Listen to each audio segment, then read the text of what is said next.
of tax dollars simply being held accountable. Wolf? Tom Foreman, thanks very much. Let's bring in the chairman of the House Oversight and Government Reform Committee, Republican Congressman Jason Chaffetz of Utah. Mr. Chairman, thanks very much for coming in.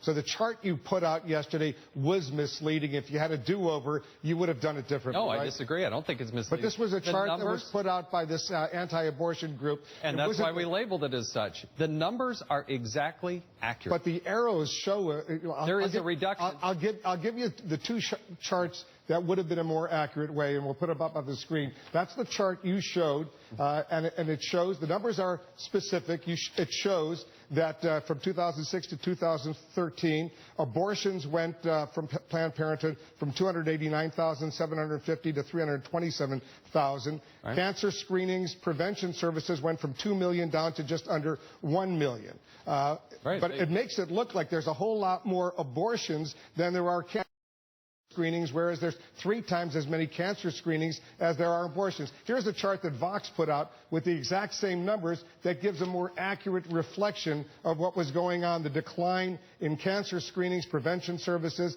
the slight increase in the number of annual abortions. The number of abortions increased. The numbers were exactly accurate. The number of cancer screenings, the numbers were accurate, but the arrows seemed very misleading.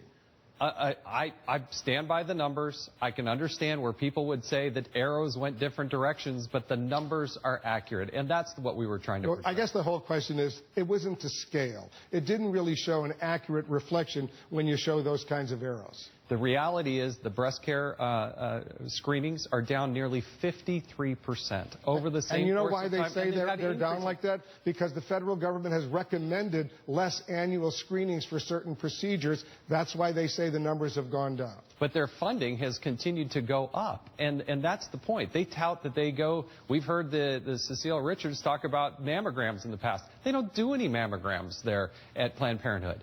Here's the point, Wolf.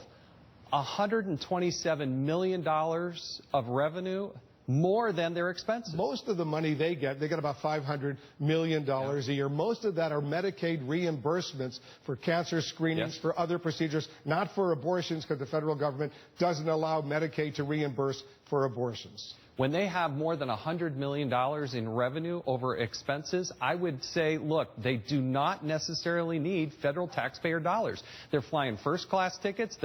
They're chartering private aircraft. They're sending money overseas.